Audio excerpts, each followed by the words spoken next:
こんばんは、カイトです。JDM のホームページへようこそ。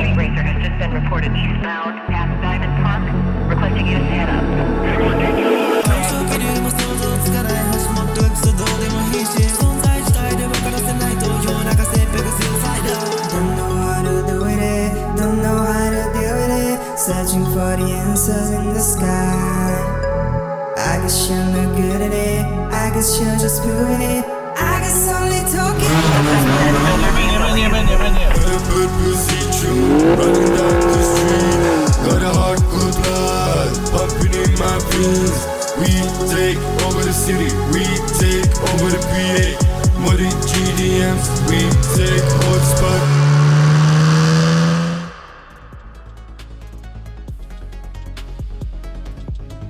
Nézzünk vissza, mi volt az előző részekben? Elhagytunk egy nagyon fontos alkatrészt, egy gimbalt. Küldtek egy járőrt, ő 20 perc múlva megérkezett.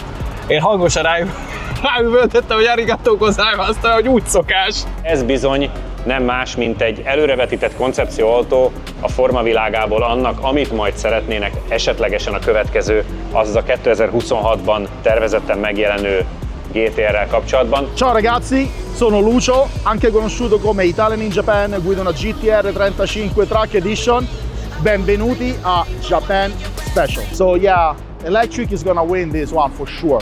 It's just a matter of time. I just don't want to be there when it happens, but yeah, that is gonna happen. It's mathematical.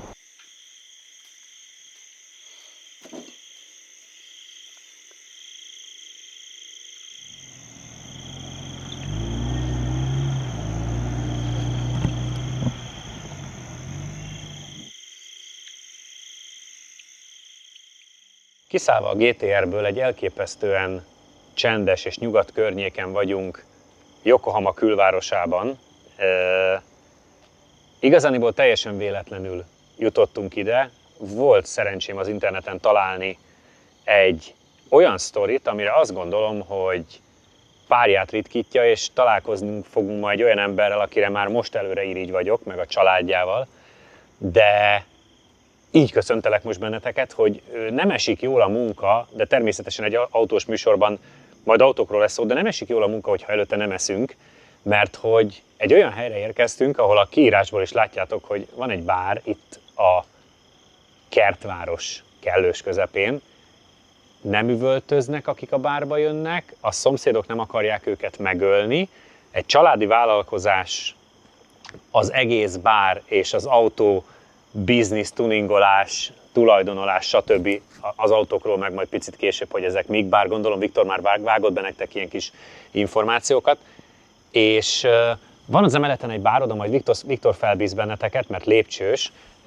Itt viszont lent lehet mindenféle ételeket kapni, és megkértük, hogy gyártsák le nekünk a helyi jellegzetességet, ez pedig nem más, mint a yakisoba, ami gyakorlatilag egy tésztaétel, a japánoknak tulajdonítják, de egyébként kínai eredetű, mindenféle feltéttel csinálják, körülbelül úgy képzeljétek el, mint a ráment, tehát hogy ez egy ilyen nagyon erős leves-szerű képződmény, egy ilyen nagyon sűrű cucc, különböző régiókban különböző módon csinálják, és a biznisz úgy néz ki, hogy a fater kezdte az autózást, majd kitalálta, hogy legyen itt egy bár, és akkor a fia megtanulta ezeket a dolgokat elkészíteni. Egyébként nagyon sokféle halételük van, fönt az emeleten, és egy picit távolabb az ilyen hangárszerű kiképzésnek a másik végén pedig még terasz is van.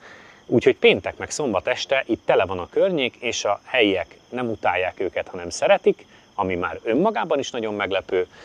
Úgyhogy gyorsan megesszük a yakisobát, utána jelentek, hogy az milyen volt. Viktor fölvisz benneteket megnézni a bárban, milyen piákat lehet kapni, és hogy mennyire amerikai beállítottságú az egész hely, amiről majd nyilván lesz szó, mert hogy például a fönti berendezést Amerikából hozatta a tulajdonos, szóval lesz itt még nagyon sok érdekesség, és nyilván miután amerikai beállítottságúak itt Japánban, ők legalábbis, ezért már tippelgethetitek, hogy mennyire menő amerikai autók lesznek a műsorban. Ne menjetek sehova, már is eszünk, aztán kezdünk!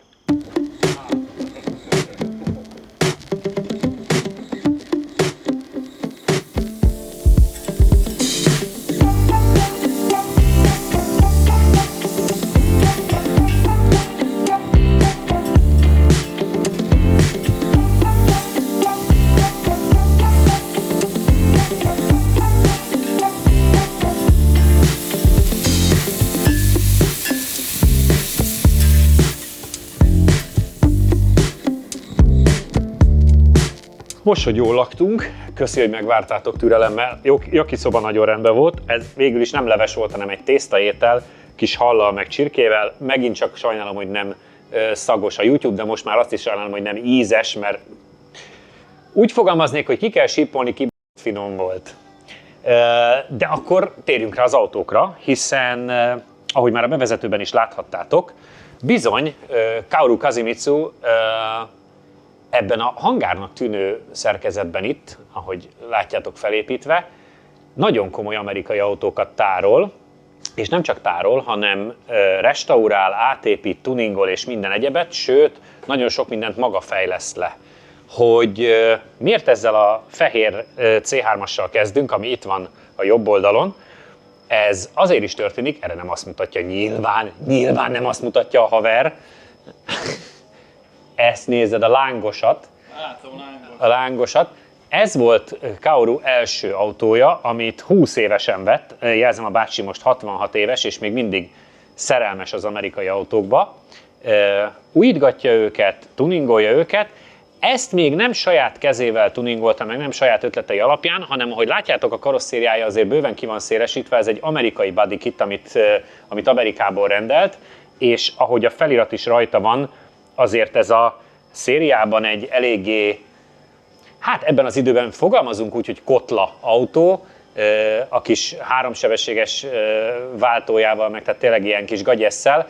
Ezt is azért egy picit felhúzta, és ahogy a feliraton is rajta van, egy 427-es V8-as Big Block, tehát nagy motor van benne, és azért porosodik itt, mert viszonylag ritkán meri beindítani, ugyanis ennek azért nyilván óriási hangja van, és ő próbálja, miután a szomszédság kultúráltan áll hozzá, bár és szerviz tekintetében, ő is próbál kultúráltan állni a szomszédsághoz, tehát ezt azért nagyon ritkán indítja be, és nagyon ritkán jár vele, de itt van gyakorlatilag a műhely egyik felébe, mert hogy két műhelye van, alul és fölül, és közte van a bár. Ahogy látjátok, további C3-asok, sőt C3 Cabrio is van az emelőn, hátul pedig egy nagyon komoly C2, az egy nagyon értékes darabot hátul, mert az full szériában meg van tartva, az volt az egyik nagy kedvence, sőt mind a mai napig az egyik szerelme.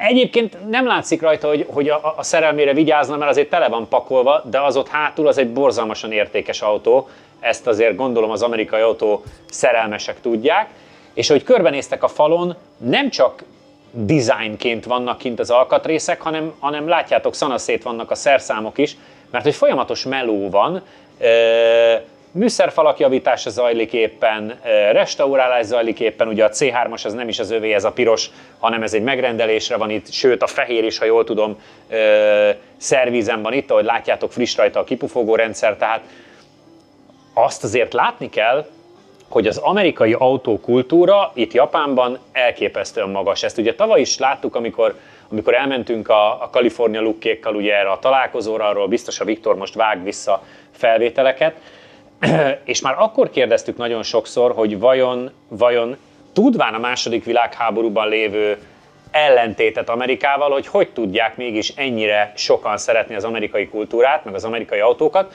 és mindenki elmondja nekünk, hogy nyilván azzal, hogy az amerikai hadsereg állomásozott itt, meg itt voltak, egész egyszerűen ennek a kultúrának részé, tehát ez a kultúra beívódott a japán életmódnak egy részébe, és nagyon sokan már olyan korabeliek, akik vajmi keveset tudnak a második világháborúban lévő ellentétről, hiszen jócskán utána születtek. Tehát nagyon sok fiatal van, akik nagyon szeretik az amerikai autózást. Nyilván a 66 éves Kaoru, ő azért valószínűleg képbe van a második világháborúval. Ettől függetlenül 20 éves gyerekként, amikor ugye mások boszozókut akartak, akkor ő kitalálta magának, hogy ő akkor amerikai autót vesz. Nyilván nem felelt meg neki széria állapotban, és elkezdte tuningolgatni, és eljutott odáig, hogy egy komoly bizniszt felépített, de miután nem csak ebből akart megélni, és nem csak a restaurálásból, meg a tuningolásból, ezért találta ki hozzá a bárt, amit mind a mostani percig nem értem, hogy egy ilyen nyugodt környéken, ekkora csöndben hogyan tud működni. Tehát esküszöm, szeretnék visszajönni egy péntek vagy egy szombat este, amikor az ő elmondása szerint is marha sokan vannak, hogy akkor az egész hogy működik.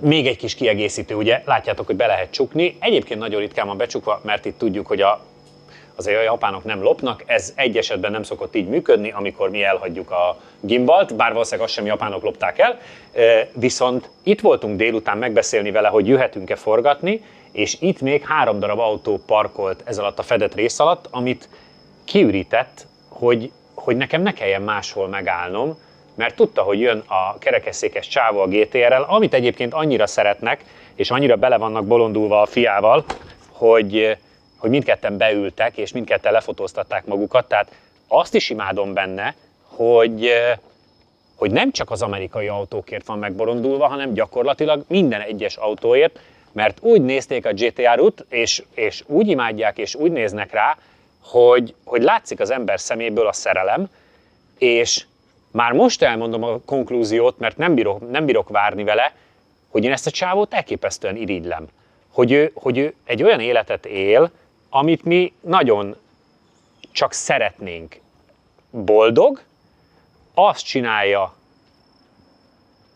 amit szeretne, egy olyan országban, ahol ez nem feltétlenül megszokott, az, hogy a speed limit tábla, tehát ágyugójó futamba érzem magam rendesen, miközben a szomszédnak ugye ott áll a Prius, tehát egyébként azért azt ne felejtsük el, hogy Japánban vagyunk, tehát a biztonság kedvére a kisfa, meg a fakerítés, tehát hogy ez csak így ide történt ez a hangár. És akkor megérkezünk a másik műhelyhez, ahol jön az igazi nagy baj, mert hogy ez a kocsi, ez a C1-es Corvette, ez annyira különleges, hogy ez egy külön adást megérne. Ez egy elképesztően széttuningolt, egyedileg gyártott autó, amit mindjárt majd külön bemutatok, de azért nézzétek meg, csak nézzetek körbe itt a másik műhelyében, hogy micsoda kiegészítők vannak. Itt is látszik, hogy meló van, itt is látszik, hogy ők itt érzik jól magukat. Ott egy C3-nak a hátulja, egy jó kis szereposztó divány, tele alkatrésszel. Nyilván a lépcsőn föl lehet menni az emeleten tárolt cuccokhoz, alkatrészekhez. Felkötve a C1-nek a kemény teteje. Basszus, bárhova nézek, olyan szintű élmény fogad, hogy az valami elképesztő. De hogy mit kell tudni a C1-ről? Ugye ez gyakorlatilag az első Corvette volt, ami annó kijött. Ez egyébként egy 1957-es modell, ami annó egy kismotoros volt, szintén 3-sebességes automatával, tehát hogy egy igazi ilyen, faék. Vinyus szavaival élve, tényleg, tehát Vinyus használta ezt mindig a rossz régi amerikai autókra, hogy fajék. Ugyanakkor persze, akinek egyébként C1-es Corvette-je van, az mondjuk, tehát hogy az egy vadállat, és azt imádjuk. Na, de ez Kaurunak nem volt elég, mert hát miért is lenne neki elég, ha már ugye van egy olyan cége, ami ezzel foglalkozik, és ugye ő tud fejleszgetni, akkor nekiállunk fejleszgetni. Gyorsan az íze véget, figyelj Viktor, kicsit megcsináltuk azért szénszálasból, majd mindjárt megmutatom, hogy elektronika nyitja ki a motorteret, független felfüggesztést csináltunk hozzá, és miután ugye ebben az időben, ezt úgy képzeljétek el, hogy ebben az időben a C1-es Corvetten nem volt még tárcsafék se.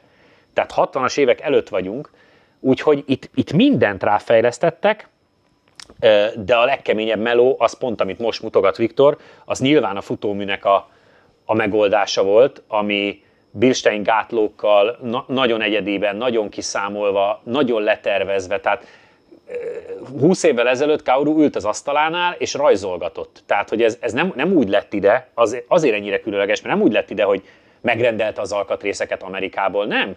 Ezt itt mind ki kellett találni, mind le kellett méretezni, mind meg kellett gondolni, hogy mi történik vele, az majd utána mit fog hozni, hogy lesz a legjobb egy bekötési pont, hogy fog a legjobban rugózni, és sikerült egy olyan autót építenie, ami még nagy amerikai portáloknak is olyan szinten különleges, hogy eljönnek azért ide, hogy ezzel a kocsival forgassanak, és ugye nagyon különleges, mert hogy az emberünk, ha nem is minden nap, de a bevallása szerint azért ezt a kocsit ő bőségesen használja.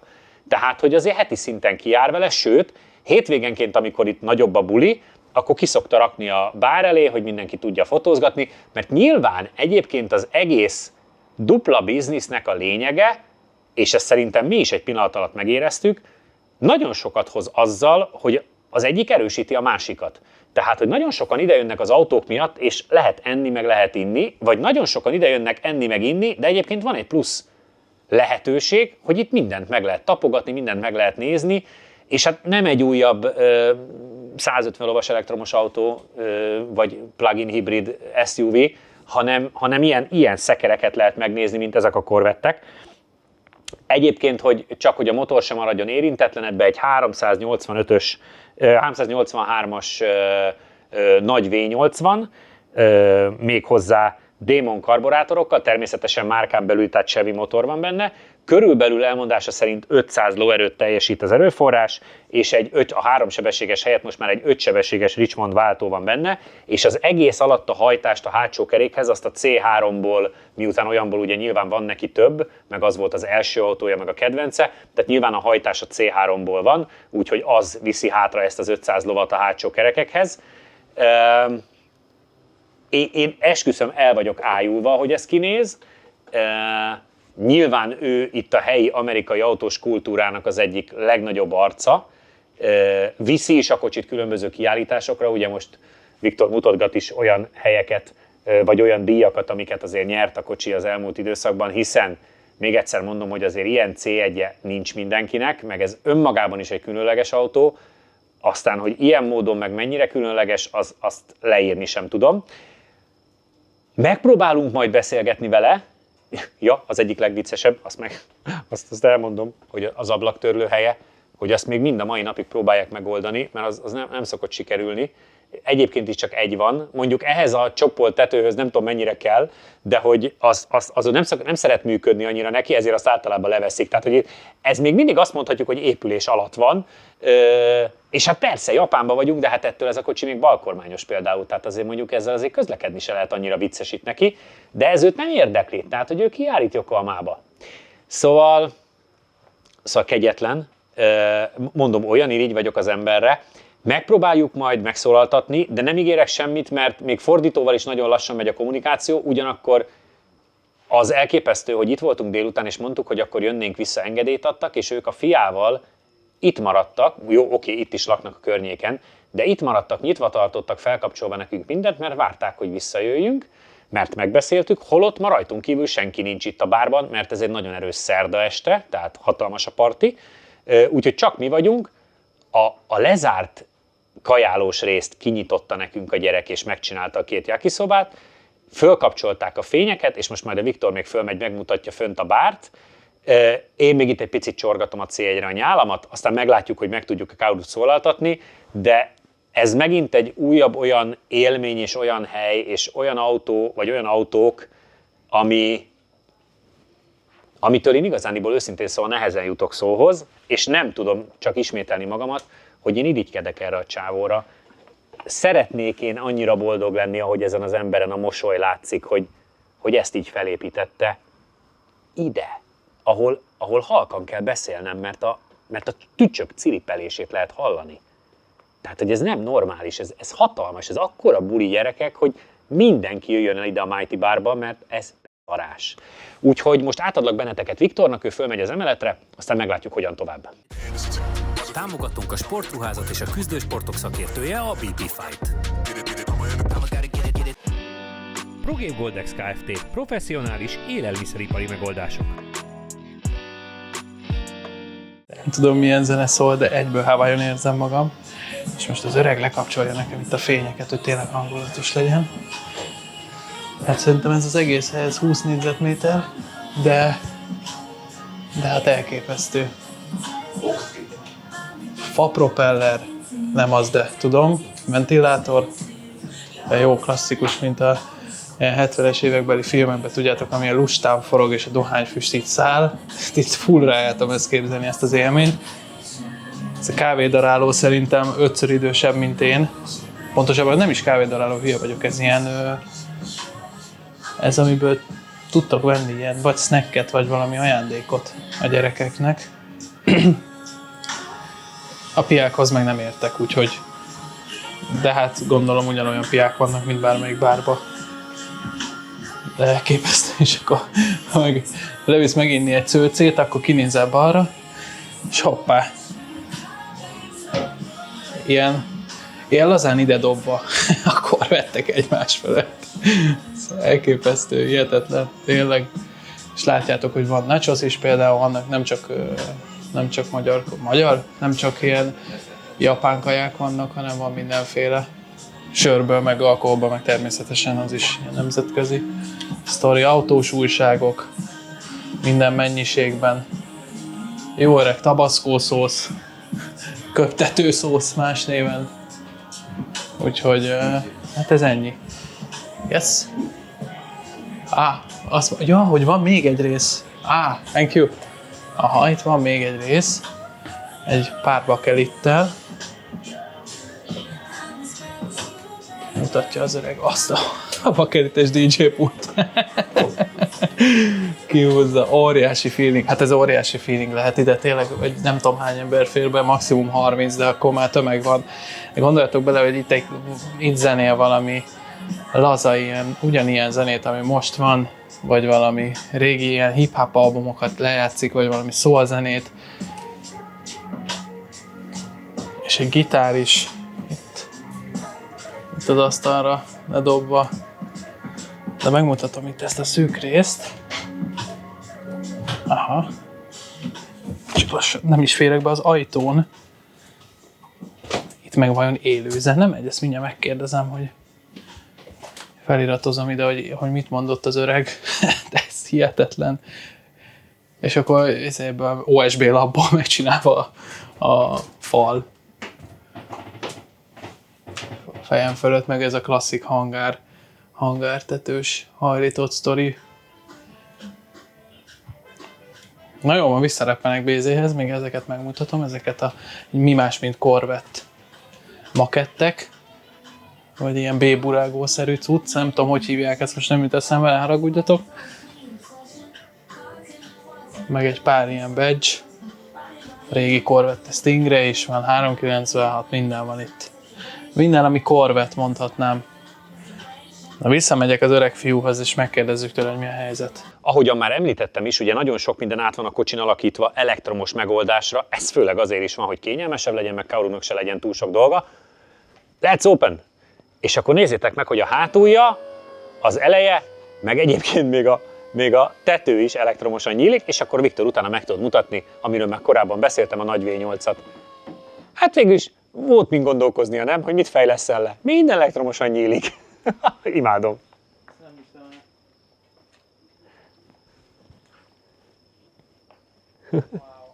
Olyan motortakaró van. Olyan motortakaró van, srácok, hogy itt... Szerintem lehet, hogy kézzel festett? Elképzelhető. Hát mindent ők csinálnak. Igen. Nagyon Mooneyes-os a stílus, és láttam is több... A Mooneyes-zal nagyon közös a kapcsolatuk. Nem csodálom. Igen. Nem csodálom, Igen. Hát így nyilván így Igen. összetartozik a Azért két azt ne csapat, felejtsük nincs el. messze a yokohamaiaktól. Abszolút, meg ne felejtsük el, hogy itt azért az amerikai kultúrát, azt a Mooneyes elég komolyan összetartja szerintem. Igen. Az jó, hogy itt van oldalt a battery. Ja. Nem jut eszembe a aksi. Aksi. Befolyik a víz, vagy bármi. Jó van, szerintem nem megy ki vele esőbe, gondolom. Ja, mondjuk igen, el is ázna. Nagyon durva. És akkor a hátulját is megmutatja? Aha. Yes. Yeah. Imádom az öreget. Hatalmas forma.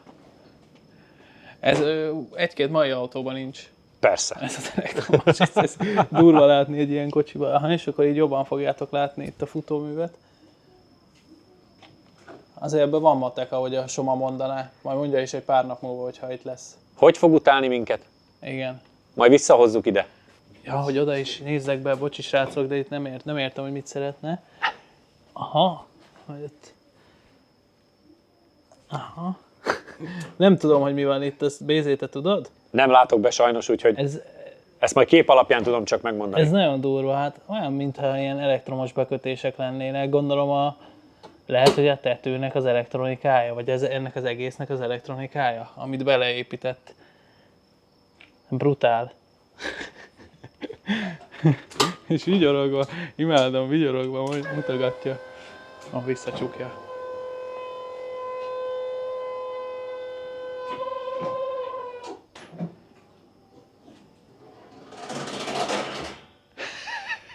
Hatalmas. Örül neki ő is. Csukja be ezt is, és akkor elé tudjuk ültetni. Hoppá. Nem működik a... Helyzet lett? Igen. Lemerült meg.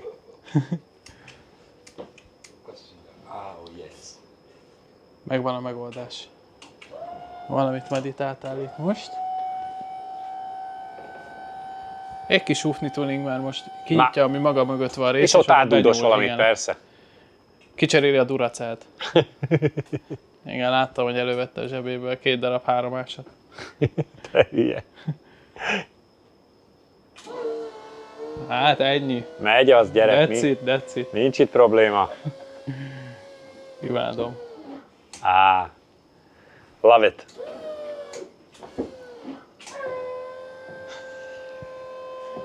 Szerintem a visszajövőben volt ilyen hangja a DeLoreannak. Körülbelül egyébként, össze-vissza igen. nyitódott minden ilyen, tök Igen. ilyen. Igen. Úgy futurisztikus, hogy nem az.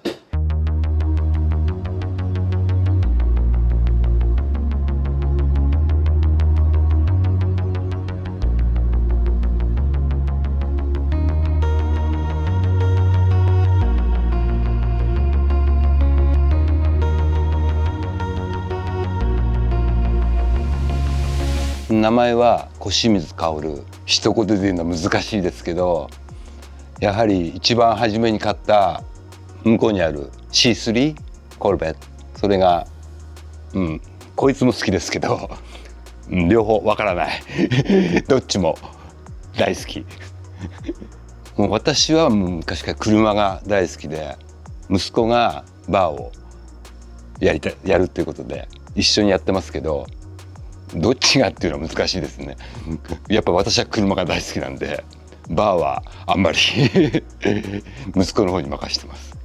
幸せな気分になりますねやはりカスタムが好きなので、やはりコルベットの C2 をカスタムしたいっていう夢はあります。ただもう年も年なんで、これが最後かなっていうと思ってます。まあでもちょこちょここの辺ドライブしたり、あとはイベントとかで一番多いんですけど、年に数えたら、年で言えば20回とか30回ぐらいですかね。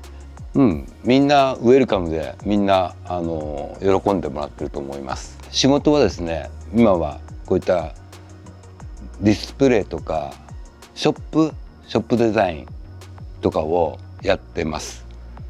あとはバーにいらっしゃる皆さんにウェルカムなので、いつでも遊びに来てください。よろしくお願いします。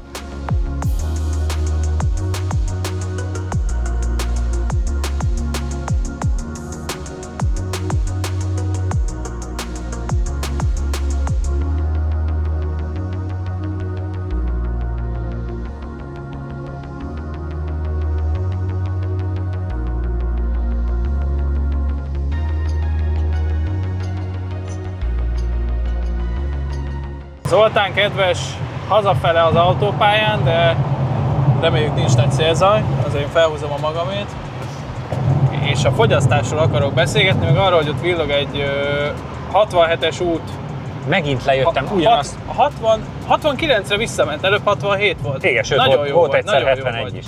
Figyelj, igen. Ezt az elágazást, ezt 2 nap alatt másodszor hibázom el, mert 100 méterrel följebb az autópályán kéne balra tartani, és 100 méter híján lejövök az autópályáról. Szedd már össze magad. Szerencsére nem sokat változik az élet, mert 1 perccel kerül távolabb a otthonunk, itt Yokohamába.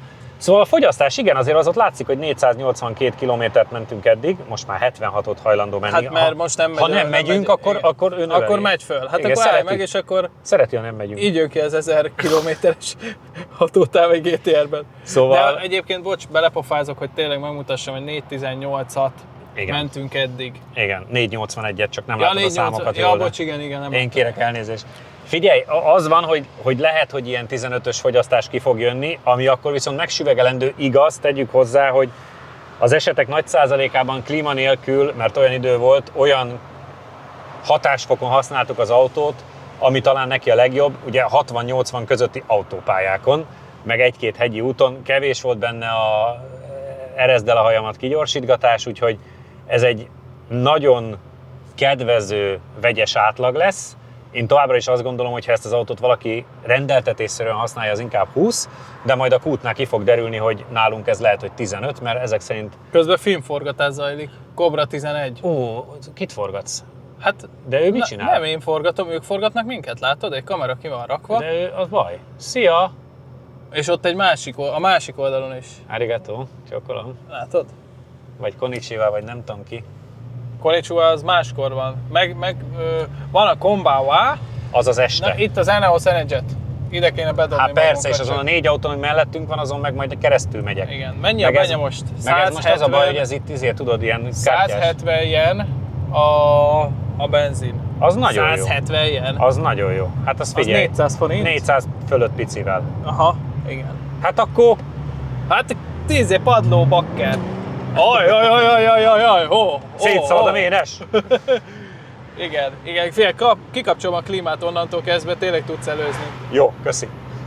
Na jó van, akkor lehet, hogy még a kútról még bejelentkezünk. Kutat meglátogatunk. Helyes. Reméljük, hogy a cső lefele fog lógni, és akkor azt megint meg tudjuk. Csak olyanhoz megyünk, ahol föntről jön a benzin. Úgy gyorsabban jön, azt tudtad? Jó, majdnem helyzet volt, gyerekek. Valaki ledudált egy másikat. Addig jó, míg nem minket. Most kiderül az igazság. Az biztos, ha bejutok a kúthoz. 177-es. Azt hiszem, azt kell nekünk, az a prémium. Ohó, és van kollega, aki majd segít. Van kollega? Na, igen. Akkor viszont beszéld le vele, hogy ezt majd mi szeretnénk leforgatni. Integettek itt a hölgyek. Tényleg? Igen. Tetszik nekik? Nagyon tetszik az autó. Tetszik nekik a szekér? Hello!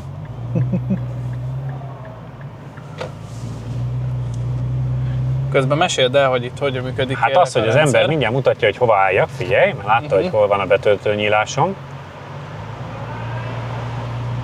Igen. Jó. Oké. Még egy kicsit menjek előbbre. Oké. Köszönöm meg, ha jól. Azt figyeled, öcsém? Megnézte a rendszámot? Igen. Hello. We would like to pay by card. Csak nincs nálam a kárdó. Na, mindjárt kiszedem hátulról. Premium, full. Monta. Pay. Kárdó. Kinyitod a hátulját? Ez az autó mindenhogy jól néz ki. Nem tudom, hogy nyílik ki a betöltőnyílásunk. Nem tudod, hogy nyílik? Magától? Megnyomós? Szerintem igen. Igen. Na, mindenképpen. Nem maradok a izéről, hogy megtisztogatni. Forgassad erőből.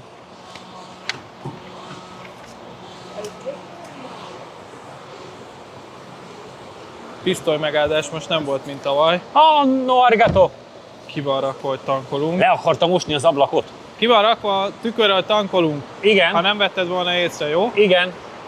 Óriási, hihetetlen. És hogy az alatt ne pacsinkózzak. És berakott egy rongyot a töltő alá, hogy nehogy karcolja az autót. Elképesztő. Nagyon össze se tudja ugye a pisztollyal, de hát hihetetlen ez is. És ugye felülről jön a benzin, gyerekek. Ez is ugye Newton nem tudom hányadik törvénye miatt van, a gravitáció, lefele, ugye a föld vonzása.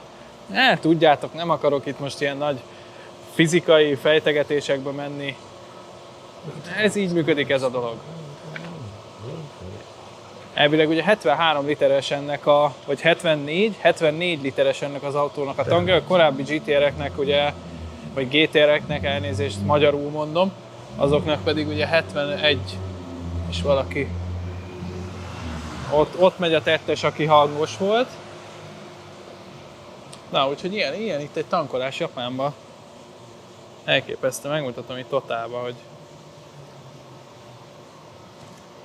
hogy néz ki a sztori. Ezt a Keeper márkát nem ismerem, bár lehet, hogy ez inkább itt a shop rész, mert ugye a benzinkút az maga Eneos által üzemeltetett sztori. Végzett a kollega. Egyébként érdekes, mert It's okay. Arigato.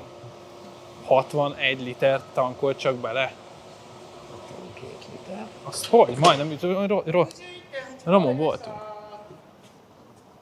Hogy tankoltunk 61-et? A 74 literes tankban? Nem tudom, pedig már nagyon a végét járta. Nagyon, már nem írta ki, hogy mennyi volt. Igen, 50 alatt nem írja. De érdekes. Már 50 km.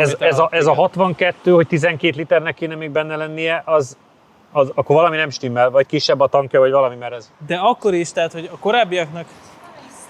Na mindegy. Hozott egy Javítsatok ki, a számlát. tévedünk, és valamit nem tudunk 12 az autóval kapcsolatban000. a tankméretét illetően. Több helyen is ezt olvastuk, illetve ezt az infót kaptuk a Nissan-tól is. Meg nyilván még utána néztünk pár dolognak. Na mindegy. Érdekes. De így is jól néz ki. Bár már unalmasan hosszú, hogy ez a blokk a műsorban, de hát srácok, Japánban itt vagyunk, minden érdekes, századjára is. Az autó, hát ez meg magáért beszél, annyira jól néz ki itt a állomáson, hogy nincsenek szavak. Arigato Ugye gozaimasu. nincsen borravaló, nincs borravalózás, úgyhogy Figyelj! visszaadta Visszaadta az összes Marék. aprót, ezt a zsebedbe légy szíves, tesó, mert nem tudom hova rakni, úgyhogy... középre. Itt fog csörömpölni. Jó. Ezt költsd el valami boltba, kérlek, legyen ez a zsebedbe. Zseppénzt adsz? Figyelj, mert 11.627 ilyen volt, tehát visszahozta a nagyon aprókat, és akkor beindítom, hogy lássuk, hogy mennyi volt a kilométer. 480. Így néz ki a történet, srácok. 490 11.627 ilyen, ugye a 61,85 liter benyáért. 62 literben a 4,89. 95-ös tankoltál? 100-ast, és a 489 km alatt 12,67 százados fogyasztásunk jött ki. Na, ami nagyon nem oké amúgy szerintem. Tehát, hogy Hát de melyik rész? Hát kikattant. Az, hogy full csumán volt már a tank. És nézd meg, hogy fekszik a mutató. Ki volt szikkadva, és... Pluszba fekszik a mutató, úgyhogy meg kell követnünk az autót. Figyelj, 13-at fogyasztott. Ezzel megyünk mindenhova. Megkövetem magam. Én és a az jármű. autót is. Mit sípolol már megint? RT Cicardo. Szóval nagyon menő. És akkor itt lezárod végre a részt? A nézők Melyiket? csak erre várnak. Hát ez a vége. Ez ennek a tesztnek? Mighty Car vége, nem? Ja, Mighty Car vége. jó. Akkor sziasztok. Lezárom. Mit mondjak még? Este van kiki nyugalomban. Feketén bólogat az Eperfa lombja. Viktor még ki akart menni Daikokura, de 12:30 van hajnalba. Mondtam neki, hogy ma pihenés lesz. Most téged meg fognak kövezni a komment szekcióba, csak mondom. Tehát, hogy... Jó, lesz még Daikoku, nyugi, ma nem lesz. Ennyi. Igen. Úgyhogy csumi mindenkinek, jövő héten találkozunk, vagy valami biztosan lesz. Kövessétek a csatornát, meg iratkozzatok fel a különböző csipogó oldalra. Elküldenek, bocsánat. Kész, mert közben az élet itt azért nem állt meg. Szóval a kollega egyedül viszi levezényel mindent, érted? Imádom. Szóval kövessetek mindenhol bennünket, és jövő héten jövünk. Sziasztok! Csumi! A következő részek tartalmából. Ez zavartak, de azt is nagyon kulturáltan tették. Igaz, elsőre tudtuk, hogy nem vagyunk jó helyen, hiszen ez egy építés alatt lévő parkoló, ahol megálltunk állózni a kocsit. De nagyon kulturáltan jöttek ide az urak, és mondták, hogy ez lezárt terület. Nyilván valószínűleg nem ritka, hogy ember esik a vízbe, vagy valami hajóval vannak itt problémák, és ezért látszik, hogy a vízimentők folyamatosan gyakorolnak. Replikasisakok, kiegészítők, Lauda, Senna, mindenféle merchandising, amik annyira nem is olcsók, mert egyébként egy-egy póló az ilyen 15-20 ezer forint környékén van, a pulóverek meg inkább 40-50, de ezt itt azért Japánban megszoktuk, hogy az egyedi gyártású cuccok azok nem olcsók. Támogatunk a sportruházat és a küzdősportok szakértője a BP Fight. ProGame Goldex Kft. Professzionális élelmiszeripari megoldások.